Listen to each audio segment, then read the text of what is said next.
And now here is the wreck, not in slow-mo.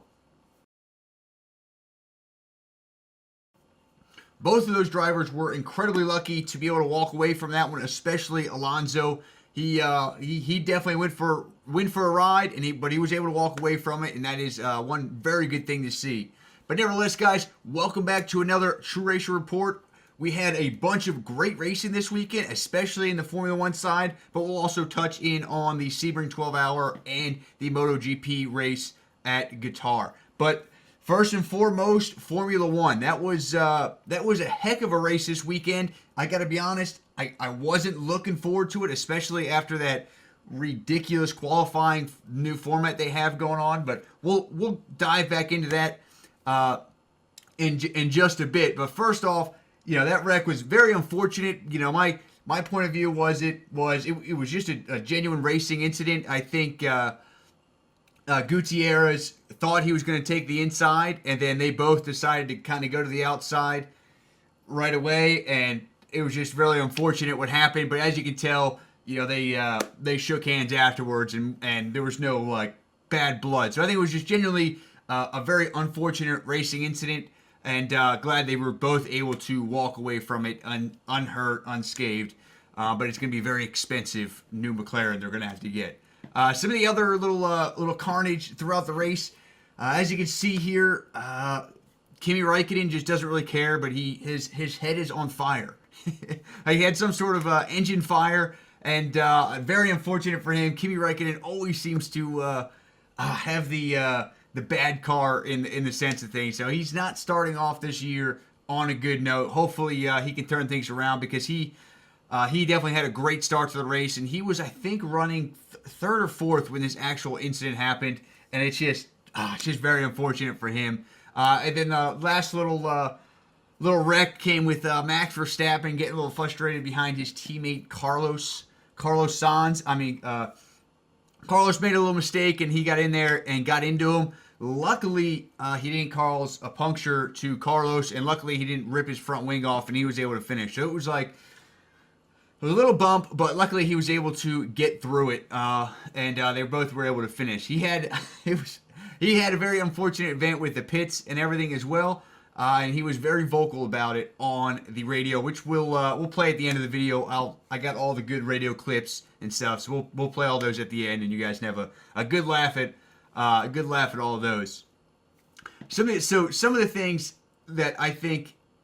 Well, I don't think Formula One got everything wrong with their new upgrades. Qualifying, the way they handled the qualifying format was absolutely terrible. It was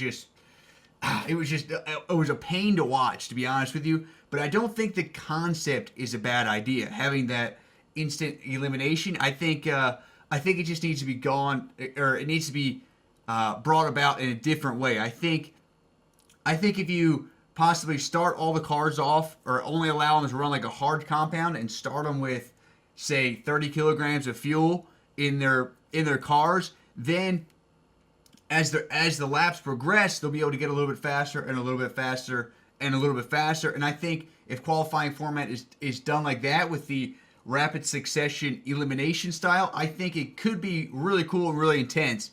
But then again, the old qualifying format, there was nothing really wrong with that, and I'd be fine if they go back to that as well. But I think one of the things I do like what they did is the new tire rules they've come out with. The teams have more of a selection of what they bring to the track, and there's also 3 tire compounds that they can bring instead of like the previous year's only 2 compounds. So having that third compound really adds a bit of strategy to the entire race, and it really puts a different dynamic to the entire race weekend, and it really played out really well in this race, with Vettel on different kind of tires than the Mercedes, and vice versa, with like Ricciardo having to go on the super softs at the end.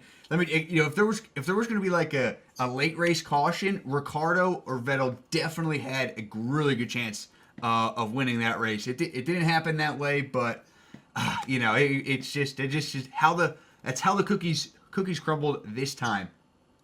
The incident with Alonso caused a red flag at lap 19.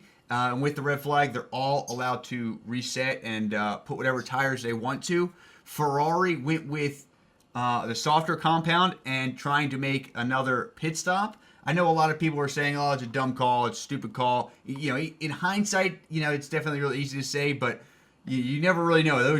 Those medium tires, they had to do an extra. They had to go 38 laps. You know what I mean? And with how the race was going already, it seemed like it was really tight racing. If there would have been another caution, or if those tires would have fell off a little bit earlier, the medium tires and Vettel easily could have won it. But in hindsight, he definitely took the wrong strategy call. But it wasn't a bad strategy call by any means. Definitely, that's, you know, in my opinion. Some of the other stuff for like the best driver for me, and like the outstanding performer, I guess you can say, has to be Roman Grosjean and HAAS. Checkered flag, Roman, checkered flag. Absolutely amazing, dude. Guys, listen to me. This is a win for us. This is a win. Unbelievable for everyone. Unbelievable. I don't even know where we finished. Unbelievable.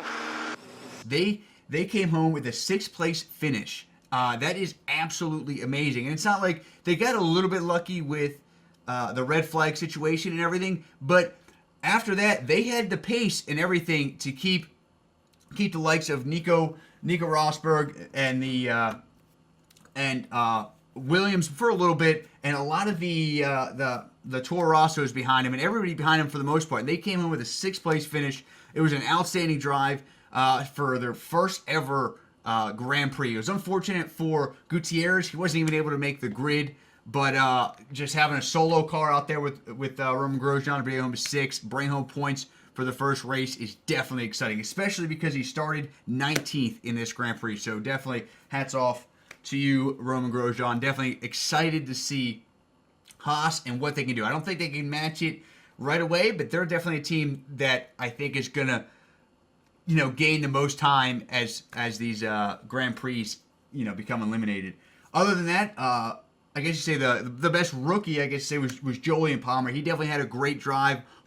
He almost held off both Toro Rossos the entire race, but unfortunate he wasn't able to. He finished 11th, wasn't able to bring home any points for a team, but he definitely had a great drive as well. So that was definitely good on him.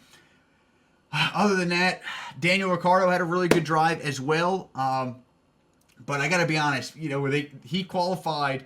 It's kind of funny having the Red Bull teams being out-qualified by their junior team in a 2015 Ferrari motor. You know, there's kind of like there had been a little saltiness for that, because if you guys didn't know, Carlos Sainz and Max Verstappen both out-qualified both of the Red Bulls. But in the race, you know, things were a little bit different, and Daniel Ricciardo was able to bring home a 4th place finish. But like I said, if there would have been a late race caution or something, I definitely think could have won that race. But that's not what happened, so let's not jump too much into the what ifs and stuff like that.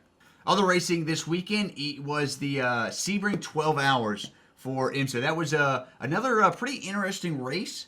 They had a really long red flag situation as well for rain. It downpoured like crazy, and then there was a couple big off tracks, but the Tequila Petronas, I think that's the Petronas team won the race again. So they got back-to-back wins now, and they had a great last stint after with like 1 hour to go in those couple cautions. They took full advantage of it and came away with the W there. Other than that, there was a MotoGP. The race was pretty good. It was, you know, it wasn't as thrilling as I had hoped, but it definitely you can see there's going to be some really good racing coming up, because the Ducatis are matching the Honda and the other team's pace. So it seems like it's going to be like a 3-championship fight throughout the rest of this year. So I'm definitely excited to watch more of those races. This race wasn't the best, but if you're bored, I definitely recommend watching it. But that is going to wrap it up for this True Racer Report. Let me know what you guys think down below. It was definitely a fun weekend just to finally sit back and enjoy some quality racing. So until next week, guys, stay true and race on. After Williams too often last year. I can't get past this guy. Bang. How? Gotta be another strategy, guys. Can't be stuck with this guy behind him for any Yeah, copy that, Lewis. So we're going to try and go long on this, switching our strategy, I reckon. It's been halved. How many times I said I have problems with the tires? I wanted to pit first, fuck. For the safety car, and these two boys have Can just... I try to get fast? Yes. We've not got driver tracker up here. Come on, we have to do something. Hey, Carlos, push. I am pushing, don't tell me to push. Laps. The whole race I'm in front and I'm pulling away, and now you don't have me pass. It's a joke, really. Young man, and not afraid